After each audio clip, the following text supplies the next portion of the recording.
Goeiemôre, dit is Johan Spies hier en ons kyk vandag verder na die Omega leer. Vandag kom ons by die bassynoordele. Voordat ons egter daaroor gesels, kom ons bid net saam. Almagtige Hemelvader, ons dank U in hierdie oggend vir U genade. Dankie vir alles wat U vir ons doen. U beskerm en bewaar ons. Dikwels is ons self nie eers bewus daarvan nie. Maar Here, in hierdie oggend, waar ons 'n blik gaan kry op dit wat in die toekoms voorlê, vra ek dat U elkeen wat hierna luister se hart sal open, dat U woord ingeneem sal word en dat mense sal besef wat wag op jou indien 'n mens nie nou jou lewe vir Christus gee nie. Here, ons weet nie hoeveel tyd daar nog oor is voordat hierdie dinge waarvan ons in Openbaring lees gaan gebeur nie. Daarom vra ek dat U in mense se harte sal werk, dat hulle by U sal uitkom, maar Here, gee ook dat elkeen wat hierna luister, hierdie boodskap verder sal versprei en met ander mense gesels daaroor, dat hulle die saadjie kan plant in mense se harte. Ons weet dat die Heilige Gees dit sal nat maak, Here, maar gee dat daardie mense betyds sal reageer, dat die saadjie nat gemaak kan word en dat hulle nog vir U vrug kan dra, voordat hierdie moeilike tye aanbreek, waarvan ons vandag leer. Help ons dan, dat ons U boodskap sal verstaan, dat ons sal sien wat gaan gebeur, en dat ons sal reageer. Ek vra hierdie dinge in die naam van ons Verlosser, Jesus Christus. Amen. Nou die bassynoordele waarvan ons praat, in Engels word dit as trumpets beskryf, kom voor in Openbaring 8, 9 en 11. En dit is dan waaroor ons vandag gaan gesels. U sal onthou, in 'n vorige gedeelte het ons gesels oor die seeloordele, die seels wat gebreek word. En die laaste, die 7de seël wat gebreek is, het meegebring dat daar stilte in die hemel gekom het en dat die engele bassyne geneem het. En hier kom ons nou waar daardie bassyne geblaas word en wat die implikasie daarvan is. Ons begin lees Openbaring 8 van vers 6 af. Die 7de seël wat gebreek is was Openbaring 8 vers 1 tot 5 gewees. So vers 6. En die 7 engele met die 7 bassyne het hulle gereed gemaak om te blaas. En die eerste engel het geblaas en daar het haal en vuur gekom met bloed gemeng en dit is op die aarde gegooi. En 'n derde van die bome het verbrand en al die groen gras het verbrand. Wat hier vir ons geskets word, ons het gelees van die ruiters op die perde en ons het gelees van die hongersnood wat gaan kom. En hierdie is 'n uitbreiding daarop. Want bokke vreet die bome, gras, beeste en skape vreet die gras en dit is die voedingsstof wat die mens gebruik. So hierdie dinge gaan minder word en die oomblik as die voedsel minder raak, moet die hoeveelheid diere ook minder raak. So dis nog 'n implikasie van die hongersnood wat gaan kom op die aarde. Terloops, hierdie bassynoordele word ook die oordele van derdes genoem, want jy sal sien by feitelik elke oordeel is dit 'n derde van iets wat daardeur geraak word. Die volgende vers klink as volg: En die tweede engel het geblaas, en iets soos 'n groot berg wat brand met vuur is in die see gegooi. En 'n derde van die see het bloed geword, en 'n derde van die lewende wesens in die see het gesterwe, en 'n derde van die skepe het vergaan. So hier kom ons by die tweede bassynoordeel. Iets soos 'n groot berg wat brand. Ons weet nie wat dit is nie. Die afleiding wat ons kan maak, is dat dit 'n vuurspuwende berg is. En ons weet dat jy vulkane selfs onder die see kry. Is dit 'n eiland, 'n klein eiland, wat daar 'n uitbarsting gaan kom en dan sink hierdie vulkaniese eiland in die see in? Of is dit iets anders wat hier ter sprake is? So, ons weet nie wat presies gaan gebeur nie. Maar wat ons weet, is dat ons weer by derdes kom. 'n derde van die see het bloed geword. Met ander woorde, dit is 'n gedeelte wat definitief nie meer kan water uit verdamp, dat jy reën kan kry nie. Maar die ergste van al, 'n derde van die lewende skepsele in die see het gesterwe. Met ander woorde, dit is jou visse, al daardie dinge, 'n derde van hulle sterwe. Kan u nou dink, dit spoel uit op die strande, die reuk wat daar in die lug gaan hang, van die verrotting van hierdie see diere wat gesterf het, en 'n derde van hulle sterf. Daar is miljoene diere in die see, en 'n derde daarvan sterf. Dit sal so 'n groot ding wees, dat die mens nie gaan tyd hê om hierdie visse wat vrek, die walvisse, haie, dolfyne, alles, om hulle te begrawe nie. En dan kom ons waar die mens geraak word, of direk geraak word, want die mens word eintlik geraak deur hierdie ander twee gedeeltes ook. Maar die derde een van hulle is, en 'n derde van die skepe het vergaan. Daar is baie skepe op die see, en 'n derde van hulle word vernietig. As ons net kyk, ons is nou in die tyd waar Israel en Amerika teen Iran veg, en die straat van Hormuz is 'n groot kwessie, as gevolg van al die olietanksskepe wat daardeur moet gaan. As 'n mens net kyk na daardie massa skepe, en dit is net skepe wat olie vervoer, hoeveel ander skepe is daar nie, behoueringsskepe, passasiersskepe en so, 'n derde van hulle vergaan. Kan ons indink, die hoeveelheid mense, met hierdie oorlog wat aan die gang is, sien ons byvoorbeeld op 'n vliegdekskip, die hoeveelheid bemanningslede wat daar is, want dit is soldate, dis die loodse van die vliegtye, dis die mense wat die herstelwerk aan die vliegtye moet doen. Daar is massas mense op 'n vliegdekskip, met al die omringende skepe wat hom ondersteun om sy werk te doen. So dit is 'n redelike groot gedeelte van die menslike bevolking, wat direk gaan sterf ook, onder hierdie omstandighede. So na die eerste twee bassyne, kry ons dat die eerste een tref die aarde, die tweede een tref die see. Die een wat die aarde tref, laat die bome en gras brand, wat voedsel aan diere moet voorsien. Die tweede een kom nader aan die mens self. Nou is dit 'n derde van die see wat bloed word, 'n derde van die lewende wesens sterf, en 'n derde van die skepe. En dit is waar die mens dan begin sterf, tydens hierdie gebeure.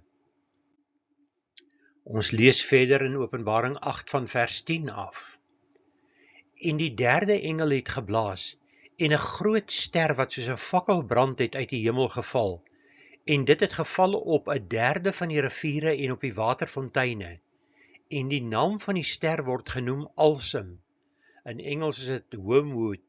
En 'n derde van die waters het als geword, en baie mense het gesterwe van die water, omdat dit bitter geword het.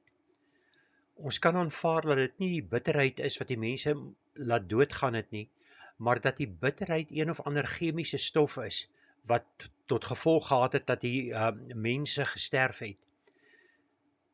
Nou 'n derde van die varswaterbronne van die wêreld word getref. Eerstens, kom ons begin, dis 'n ster wat val. In ons moderne terminologie gaan ons praat van 'n knoop my tong hier heeltemal vas, 'n asteroïde of 'n kan nie op die woord kom nie, begin met 'n M, wat val en dit veroorsaak. Nou, hierdie asteroïde en dinge wat kom uit die ruimte uit, bevat baie keer totale ander minerale samestelling as wat die aarde het, en baie van hulle is opgebou uit swaar metale. En ons weet dat swaar metale giftig is vir die mens. Maar dit is nie net die mens wat gaan sterf nie. Dit is die vars water, met ander woorde, alle diere wat daai waterbronne moet gebruik, gaan ook sterf. U kan weer eens sien, dit is 'n ramp soos wat ons nie ken, wat hier gebeur. En die vierde engel het geblaas, en 'n derde van die son is getref, en 'n derde van die maan, en 'n derde van die sterre, sodat 'n derde van hulle donker sou word, en die dag vir sy derde deel nie lig sou gee nie, en die nag net so. En ek het gesien en gehoor 'n engel wat in die middel van die hemel vlieg, wat met 'n groot stem sê: Wee, wee, wee hulle wat op die aarde woon, vanweë die vorige geluide van die bassein van die 3 engele wat nog sal blaas. Ons het 3 engele gehad, hierdie is die 4de engel wat nou sy bassein blaas. Daar is 7 basseinoordele, so dit is die 3 waarvan hier gepraat word. Maar hier sien ons dat 'n derde van die son getref is, 'n derde van die maan en 'n derde van die sterre, sodat 'n derde van hulle sou donker word, en 'n derde van die dag vir sy derde deel nie lig sou gee nie. Ons verstaan dit nie. Ons weet nie wat dit beteken nie. Selfs as jy kyk in die kommentare, word daar gespekuleer oor wat kan gebeur. Party koppel dit aan die groot ster wat geval het toe die 3de engel, en hulle praat daarvan as die duiwel wat uit die hemel gewerp word, en dat hierdie engele is. Dit is nie hier ter sprake nie, dit is 'n ander geval wat hier bespreek word. So, ek aanvaar dat dit letterlik is. Dat dit letterlik is dat die son tot 'n mate verduister gaan word vir 'n derde gedeelte van die dag. Dit beteken daar gaan minder sonlig wees. Plante gaan minder kan fotosinteer, die plante gaan minder kos produseer. Dit dra by tot die hongersnood wat moet heers. Dat 'n gedeelte van die nag sal daar geen lig wees nie. Dit is dinge wat ons nie weet hoekom dit gaan gebeur en wat dit presies impliseer nie. Maar dit gaan getref word. En ons lees op 'n plek dat Jesus gesê het dat as hy die dae nie sou verkort nie, sou niemand dit oorleef nie. Kan hierdie beteken dat die dag met 'n derde verkort word? Met ander woorde, dat jy, kom ons sê 8 uur sonskyn, 8 uur donker het, en die ander 8 uur verdwyn het. Ons weet nie. Ons weet nie wat hier gaan gebeur nie. Dit is een van die dinge wat vir ons duister is. Maar wat wel vir ons duidelik is, ons het hier gelees van verskriklike oordeele. Maar nou kom daar 'n engel wat in die hemel vlieg. En hierdie engel sê, wee hulle wat op die aarde woon, vanweë die oorige 3 basseine wat nog moet blaas. Met ander woorde, hierdie eerste 4 basseine word as niks beskou nie. Die 4de een is eintlik net aanloop tot die laaste 3 om te vertel dat dit verskriklik gaan wees. Want hierdie wee, in die Engelse vertalings is dit wow. Dit is iets slegs wat gebeur, en dit word 3 keer gesê, 1 keer vir elkeen van die ander wat nog moet blaas. Wat gaan dit wees? Ons weet nie. So as ons verder kyk op ons tabel, kan ons nou die 3de en 4de bassein invul. 3de een is 'n ster wat val op aarde, en die 4de is 'n hemelliggame wat verander. Die ster wat val, tas die water aan en die water word bitter, en dan sterf 'n derde van die diere wat in die see woon, 'n derde van die skepe vergaan. Die oomblik as die hemelliggame aangeraak word, dan begin tyd verander en lig verander. En ons weet nie presies hoe dit gaan wees nie. Die gevolg van hiervan is 'n donkerte. En dit betref die aarde vir 'n derde van die tyd op die aarde. Met ander woorde, 'n derde van die dag en 'n derde van die nag, wat dit absoluut donker gaan wees. So nou kom ons by die laaste 3 en die 5de bassein waarna ons gaan kyk, wat die 5de engel gaan blaas, is dan die eerste wee wat deur die engel uitgeroep is. Daarvan lees ons in Openbaring 9, die eerste 5 verse. Jy sal sien, hier is die beskrywings ook baie langer as wat dit was vir die eerste paar. En toe die 5de engel blaas, sien ek 'n ster wat uit die hemel op die aarde geval het. En aan hom is die sleutel van die put van die afgrond gegee. Hier moet jy nou mooi daarop let. Hierdie ster is nie 'n ster soos wat ons ken nie, dis nie 'n hemelliggaam nie. Want net in die volgende gedeelte word gesê, en aan hom, met ander woorde, dis 'n persoon, is die sleutel van die put van die afgrond gegee. Hier aanvaar ek die verklarings wat gegee word, dat dit hier die duiwel is wat finaal uit die hemel uitgedryf word. Onthou, die duiwel het tot op hierdie stadium nog toegang tot die hemel. Hy is daar om ons aan te kla. Hy kom by God en hy sê, kyk wat het Jannie of Sannie gedoen, daar en daar oortree hulle u wet. En hy probeer ons sleg maak voor die Here. Maar Jesus ken ons harte en hy weet wat in ons lewens aangaan. So daai aanklaer is nie nodig nie.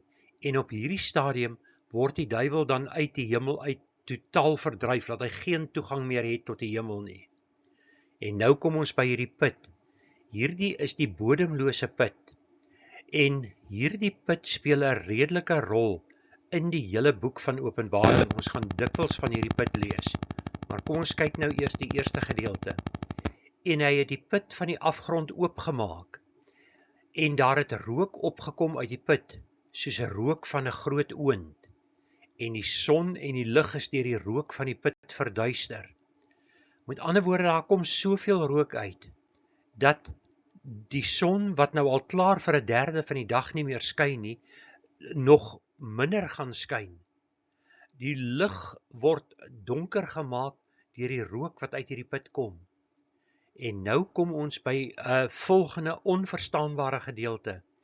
En uit die rook het daar sprinkane uitgekom op die aarde.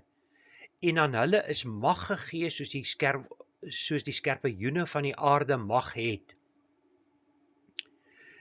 Hier word nie letterlik van sprinkane en skerpioene gepraat nie. Hier word van iets gepraat wat ons nie weet wat dit is nie. Johannes moes hierdie woorde neergeskryf het ongeveer 95 na Christus.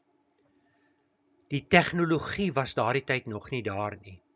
Tegnologie het intussen uitgebrei. En as ons nou verder na hierdie beskrywing lees, dan kan ons verskillende dinge herken in dit wat hier gesê word. Maar ons kan nie met sekerheid sê dat ons afleidings wat ons maak korrek is nie. En aan hulle, dit is nou aan die sprinkane, is gesê dat hulle nie die gras van die aarde of enige groenigheid of enige boom moet beskadig nie, maar net alleen die mense wat die seël van God nie op hulle voorhoofde het nie. Ons het gesien by die 144.000 het God ook oordeel uitgestel totdat die mense verseël kon word, en net daarna lees ons van die 144.000 wat dan verseël is deur die engel van God. So, nou is dit net goddeloses wat getref word. En hierdie is die oomblik, jy kry verskillende sienings oor die wegraping. Ek aanvaar dat die wegraping gaan plaasvind by dit wat ons gelees het in Openbaring 4 vers 1. Maar nou kry jy die middelverdrukking, wegraping. Mense wat daarin glo dat die wegraping nou eers op hierdie tydstip gaan plaasvind. So dit beteken dat geredde mense deur 'n gedeelte van die oordeel sal gaan. Ek glo dat Jesus ons gaan vrymaak van hierdie hele oordeel. So, nou is dit die goddeloses, dit is nou definitief God se straf wat uitgedeel word. En dis die redenasie wat die mense volg wat met die middel van die verdrukking, wegraping.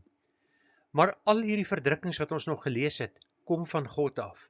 Hoe anders kan 'n ster in die waterval, hoe kan 'n berg, 'n brandende berg in die see val? Net God kan so iets veroorsaak. Nou dis die volgende interessantheid oor die sprinkane, en dit is aan hulle gegee, nie om hulle dood te maak nie, maar dat hulle 5 maande lank gepynig sou word. En hulle pyniging was soos die pyniging van 'n skerpioen wanneer hy 'n mens steek. Nou verstaan ons die vorige sin van die sprinkane wat opgekom het uit die aarde wat mag gehad het soos skerpioene. Met ander woorde, dit is 'n sprinkaan wat iets het soos die angel van 'n skerpioen waarmee hulle die mens steek. En hierdie steek veroorsaak 'n ongelooflike pyn. So die mens word gepynig en hulle word 5 maande lank gepynig. So hierdie 5de bassein se straf is vir minstens 5 maande lank daar. Dis interessant dat die lewensiklus van 'n sprinkaan ook 5 maande lank is.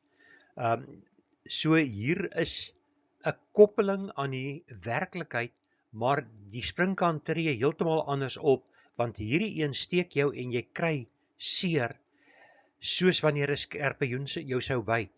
Skorpioen het my nog nooit gesteek nie, maar tydens my diensplig daar, weet ek van 'n hele klompie dienspligtiges wat in hulle slaapsakke op patrollie en so deur 'n skorpioen bygekom is, en dit is blykbaar 'n verskriklike seer wat jy het as 'n skorpioen jou steek.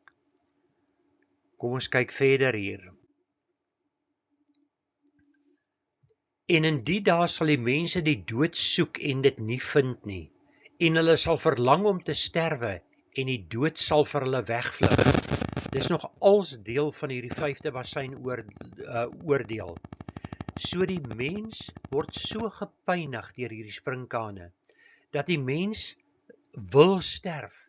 Die persoon wil selfmoord pleeg net om weg te kom van hierdie aanhoudende pyn wat hulle ondervind. Maar die dood sal vir hulle wegvlug. Hulle gaan nie eers kan selfmoord pleeg nie. Hulle moet daardie 5 maande deurgaan en hulle gaan gepynig word. En nou kan 'n mens jou indink. As jy normaal kan dink, sou jy op daardie stadium besef het, maar God is groot en God is magtig. Ek moet my tot God wend. Dit is my enigste redding wat daar vir my kan wees. Maar hierdie mense gaan oor die algemeen hulle harte verhard en erger teen God optree. En nou kom ons by die beskrywing van sprinkane wat nie is soos enige sprinkaan wat ons ken nie. En die voorkoms van die sprinkane was soos die van perde wat vir die oorlog toegerus is. En daardie dae is 'n perd het ook omtrent 'n ysterkleed oor hom gehad om jou vervoermiddel te beskerm as iemand met pyle skiet en so. Dit pas in by hierdie gesig, maar dit kan ook wees dat hier verwys word na 'n moderne voertuig wat byvoorbeeld voorkom, en jy sal dit net nou weer teekom. So kom ons kyk, en op hulle koppe was iets soos krone wat net soos goud gelyk het. En hulle gesigte was soos die gesigte van mense wat in 'n voertuig ry. En hulle het hare gehad soos vrouehare, en hulle tande was soos die van leeu's. En hulle het borsharnasse gehad soos van yster, en die gedruis van hulle vlerke was soos die gedruis van baie strydwaans met perde wat opruk na die oorlog. Dit kan 'n beskrywing wees van 'n voertuig wat gebruik word in die oorlog. Vlerke, 'n helikopter, 'n vliegtuig, of selfs net die spoed waarteen jou moderne gepantserde voertuie kan beweeg. En hulle het sterte gehad soos die van skorpioene, en daar was angels in hulle sterte. Ons het reeds hieroor gepraat, ek weet nie presies wat dit is nie, maar dink jou in, as ek nou weer terugdink na my eie dae in diensplig, die ratel wat die troepe vervoer het hierdie verskriklike lang antennes op hom gehad. En as hy beweeg, dan buig die antennes agteroor. Kan dit iets wees soos hierdie, dat dit lyk soos angels in hulle sterte? Daar is masjiengewere gemonteer op en in die voertuig wat kan skiet. Is dit die angels wat daar is? En hulle mag was om die mense 5 maande lank skade aan te doen, maar ons het gesien, hulle maak nie die mense dood nie.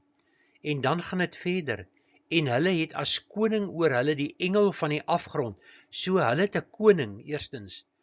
Dit is nie hoe die sosiale struktuur van 'n sprinkaan werk nie. Sprinkane het nie 'n koning nie, of 'n koningin nie. Maar hulle het 'n spesifieke engel, die engel van die afgrond, met ander woorde die een wat hierdie put kom oopsluit het, wat uit die hemel gewerp is, hy kom sluit die put oop. Sy naam in Hebreëus is Abaddon, en in Grieks het hy die naam Apollyon. Die een wie het verbygegaan, maar hierna kom daar nog 2 weë. Met ander woorde, hierdie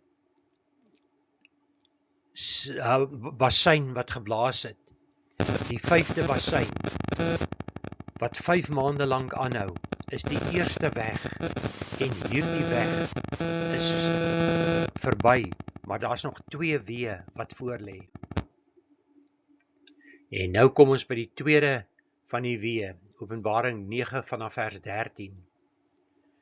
En die 6de engel het geblaas, en ek het 'n stem gehoor uit die 4 horings van die goue altaar wat voor God is, en die het aan die 6de engel met die bassein gesê, maak die 4 engele los wat gebind is by die groot rivier, die Eufraat. Toe is die 4 engele losgemaak wat gereed gehou was vir die uur en dag en maand en jaar, om 1/3 van die mense dood te maak. So hier het ons nou 'n direkte gedeelte waar die mens gaan sterf in daardie tyd. Ons het gehoor van die 4 engele in die 4 hoeke van die aarde wat die wind vashou. Hier het ons nou 4 engele wat gereed is om die mensdom dood te maak. En nou sien ons hoe die engele hulle gaan doodmaak. En die getal van die leers van perderuiters was 2 maal 10.000 maal 10.000. 10.000 maal 10.000 is 1 met 8 nulle agterna, maal 2 is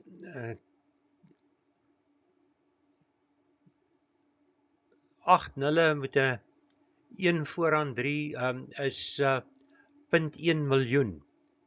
As ek hom so vinnig uit, so 0.2 miljoen.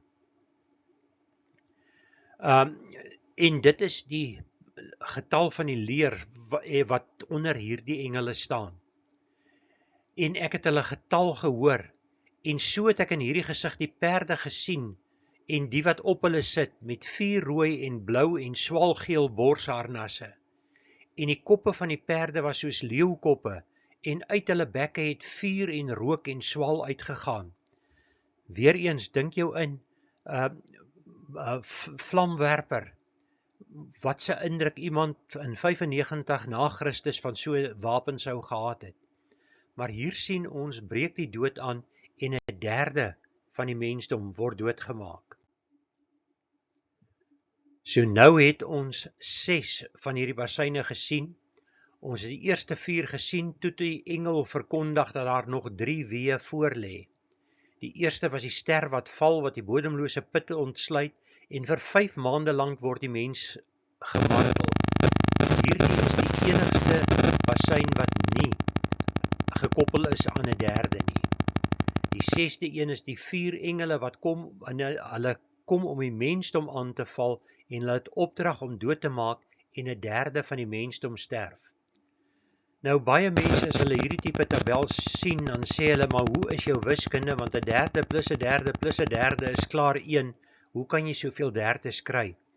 Onthou, die eerstes het nie die mens direk getref nie, dit maak net die omstandighede vir die mens erger, want die eerste bassein het die bome en die gras getref.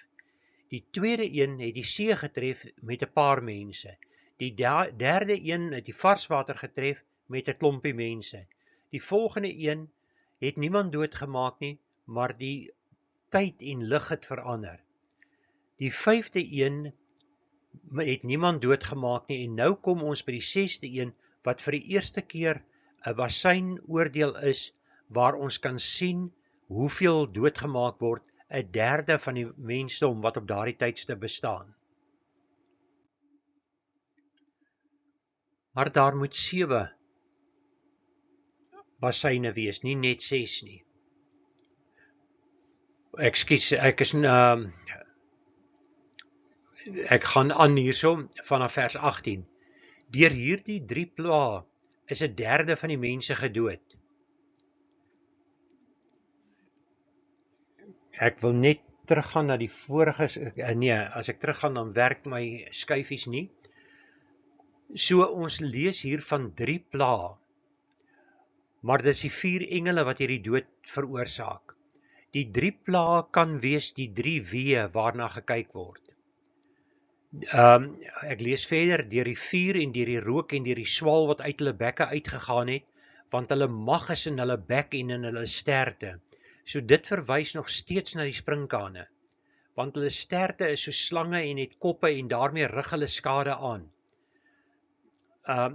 Ekskuus, ek het die vorige keer verkeerd gesê, dit is nie hier meer die sprinkane nie, dit gaan oor die weermag van hierdie 4 engele wat by die Eufraat vrygestel is. En die oorige mense wat nie deur hierdie plaae gedood is nie, het hulle nie bekeer van die werke van hulle hande, om die duiwels te aanbid of die afgode van goud en silwer en koper en klip en hout wat hulle nie kan sien of hoor of loop nie. Met ander woorde, hulle was verhard, hulle het hulle nie tot God gewend nie, hulle het bly vaskleef aan dit waarin hulle hele lewe vasgekleef het. En hulle het hulle nie bekeer van hulle moorde en hulle towery en hulle hoerery en hulle diefstal nie. Met ander woorde, die mens het nog steeds verkeerd geleef. En as ons nou kyk na dit wat ons in die Ou Testament lees, is dit nie hoe die 10 noordelike stamme van Israel reageer het nie. Elke keer kry hulle 'n nuwe koning en feitelik elke koning was slegter as die vorige koning wat hulle gehad het. En hier sien ons dieselfde. Dinge gebeur, maar die mense bly verkeerd leef. Hulle wend hulle nie tot God wat hulle kan red van al hierdie dinge nie. Dan gaan ons aan na Openbaring 11 toe. Die tweede wee het verbygegaan. Kyk, die derde kom gou. Die eerste weg was die marteling gewees. Die tweede weg is die leer onder leiding van die 4 engele wat die mense doodmaak. En nou is ons by die derde weg.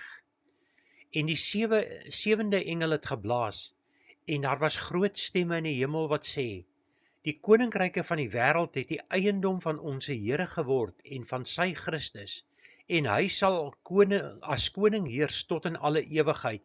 Nou, kom ons gaan 'n bietjie terug.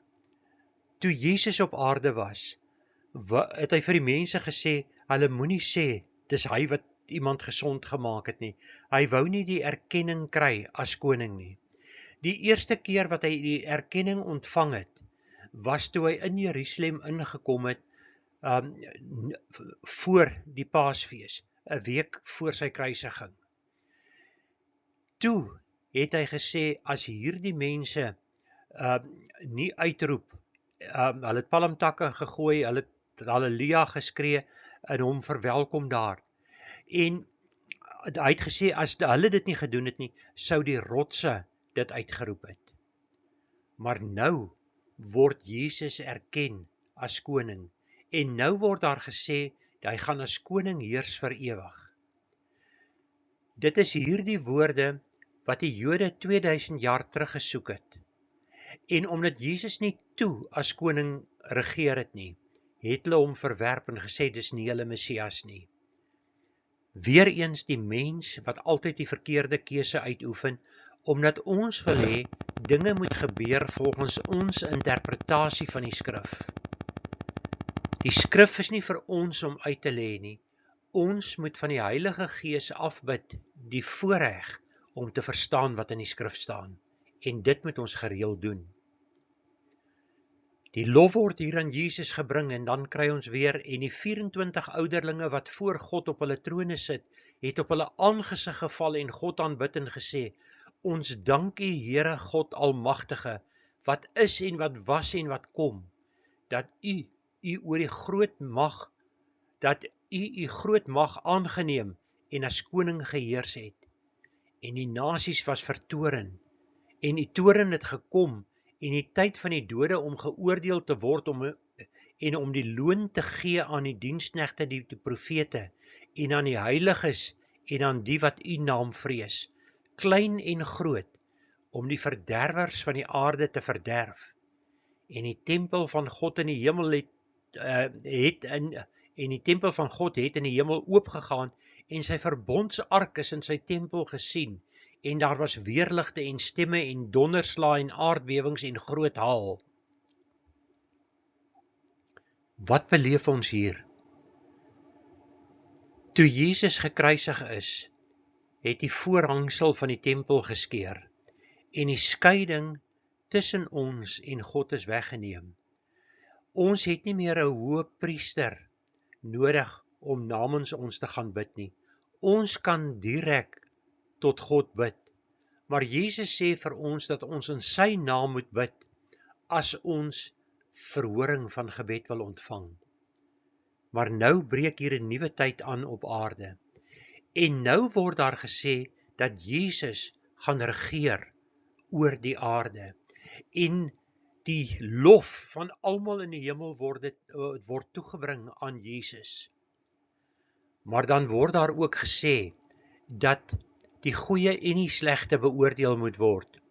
En as ons hier lees, u diensknegte die profete en die heiliges en aan die wat u naam vrees, klein en groot. Met ander woorde, daar gaan loon kom, maar daar gaan ook geoordeel word die wat nie leef soos God wil hê hulle moet leef nie. En dan, met hierdie oopgaan van die tempel, word 'n mens vervul met die grootheid van God, as jy die weerlig sien, as jy die stemme in die donderslae hoor, as jy die aardbewing in die groot hal sien. So wat ons dan het, ons het reeds feitelik oor hierdie hele tabel gepraat.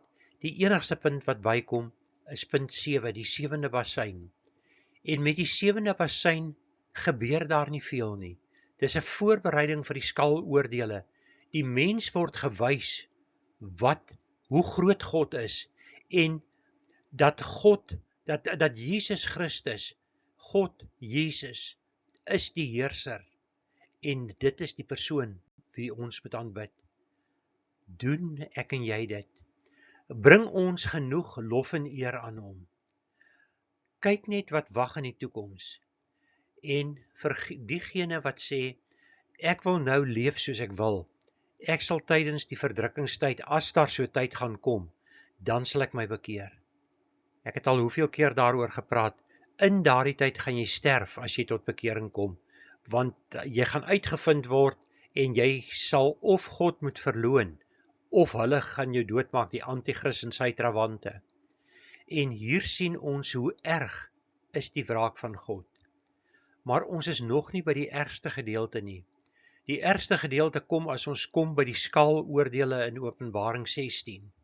Maar voor ons by hulle kom, is daar 'n hele klompie hoofstukke wat vir ons toeligting gee oor hoe dinge in mekaar steek. So wat ons hier het, is 'n begin van die voorbereiding vir die skaloordele wat moet kom in Openbaring 16. Dat ons weet hoekom al hierdie dinge gebeur. So om vanoggend dan vinnig saam te vat, ons het gesien hierdie oordele wat kom. Ons besef die nood dat ons tot Christus moet wend. En dis nie net ons nie. Die taak is ook op ons. Jesus het hierdie taak gegee net voor hy opgevaar het hemel toe. En dit is dat ons die woord van God moet verkondig, waar ons ook al gaan.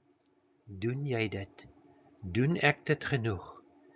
Elkeen van ons het daardie taak. Elkeen van ons moet daardie taak uitvoer. Elkeen van ons moet voortdurend ander inlig oor God en vir hulle vertel van die wondere van God. En daar's geen beter manier om dit te doen as om te vertel wat God in jou lewe al vir jou gedoen het nie. Kom ons bid saam.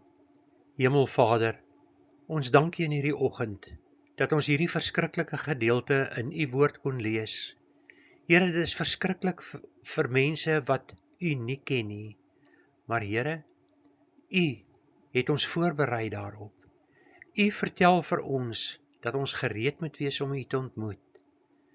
Here, dankie dat ons in U geanker kan wees. Dankie vir U seëninge. Here, gaan met my deur die res van hierdie dag. Ek praat vanoggend nadat U my reeds vanoggend weer opnuut gered het. Ek het stil gehou en 'n motor het agter in my vasgery. Here, maar U het my bewaar dat ek niks oorgekom het nie. Net 'n bietjie skade aan die motor. Here, dankie daarvoor. Dankie dat U my gered het en dat U my weer bewus gemaak het, dat dit so maklik baie erger kon gewees het, dat 'n mens kon sterf onder daardie omstandighede. En wat gaan 'n mens dan sê, as 'n mens voor U kom? Wat het ek vir U gedoen? Het ek gekom met leë hande? Of is daar darm 'n siel wat ek na U toe kon help lei? Here, help elkeen van ons. Ons weet nie wanneer ons laaste oomblik op hierdie aarde gaan wees nie. Help elkeen van ons, dat ons onvermoeid U woord sal verkondig, U evangelie sal uitdra, vir mense vertel van U wonder en hoe U voorsien in ons lewens. Ek bid hierdie dinge in die naam van ons Verlosser, Jesus Christus. Amen.